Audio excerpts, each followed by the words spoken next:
Assalamualaikum, semoga kawan-kawan semua dalam keadaan sehat. Nama saya Hoiriah Nasution dari Fakultas Syariah dan Hukum jurusan Siasah atau Hukum Tata Negara. Bapak ini adalah dosen DPL kami. Nama beliau Dr. Indra Jaya MPD. Video ini dibuat untuk memenuhi tugas individu KKNDR UINSU tahun 2020. Selamat menyaksikan.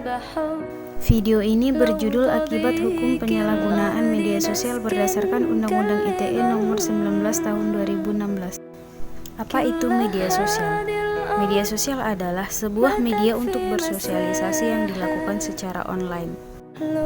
Banyak media sosial yang dapat kita akses seperti Facebook, YouTube, Instagram, WhatsApp, TikTok, Like, dan masih banyak lagi. Seperti yang sudah kita ketahui, di masa pandemi COVID-19 ini pengguna media sosial bukan hanya orang dewasa, tetapi juga anak sekolah yang mengharuskan mereka belajar dari rumah. Tidak menutup kemungkinan anak kecil juga sudah diperkenalkan dengan media sosial seperti YouTube. Manfaat media sosial yang umum kita ketahui, yang pertama sebagai media komunikasi, yang kedua sharing, yang ketiga networking. Dampak positif yang pertama memudahkan berkomunikasi dan silaturahmi, yang kedua sarana penyaluran ilmu pengetahuan, yang ketiga pengembangan keterampilan seperti bakat, yang keempat sarana promosi seperti online shop.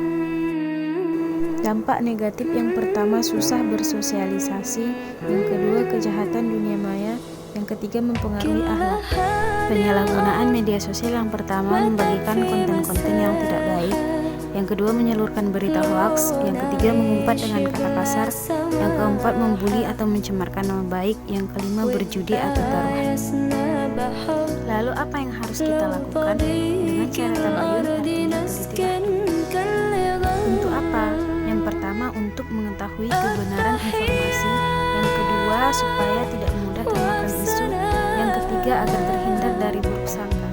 Sebagaimana firman Allah dalam Al-Quran surah Al-Hujurat ayat ke-6.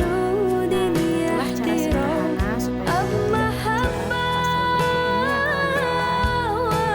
Pasal 45 ayat 1 melanggar kesusilaan dipidana paling lama 6 tahun atau denda paling banyak 1 miliar. Ayat 2 melakukan perjudian dipidana paling lama 6 tahun atau denda paling banyak 1 miliar. Ayat 3 pencemaran nama baik dipidana 4 tahun penjara atau denda 750 juta. Ayat 4 pemerasan atau pengancaman dipidana 6 tahun penjara atau denda 1 miliar. Pasal 45A ayat 1 mengakibatkan kerugian dipidana 6 tahun penjara atau denda paling banyak 1 miliar. Ayat 2 menimbulkan rasa kebencian atau permusuhan dipidana 6 tahun penjara atau denda 1 miliar.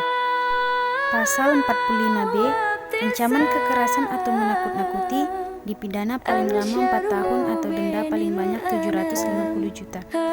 Memang di tengah pandemi COVID-19 ini mengharuskan kita untuk beraktivitas dari rumah. Apalagi dengan belajar daring sudah tak akan lagi kalau kita harus menggunakan media sosial. Tapi walaupun demikian tidak ada alasan untuk menyalahgunakan media sosial. Karena apa? Karena ada hukum yang berlaku. Teruntuk anak yang belum cukup umur untuk dibebankan hukuman, disinilah peran orang tua untuk mengedukasi anak sampai di mana batasnya menggunakan media sosial. Kalau sudah begitu, jadilah pengguna media sosial yang beretika dan cerdas dalam menggunakan media sosial. Itulah video dari saya. Thank you for watching. Semoga bermanfaat. Wassalamualaikum warahmatullahi wabarakatuh.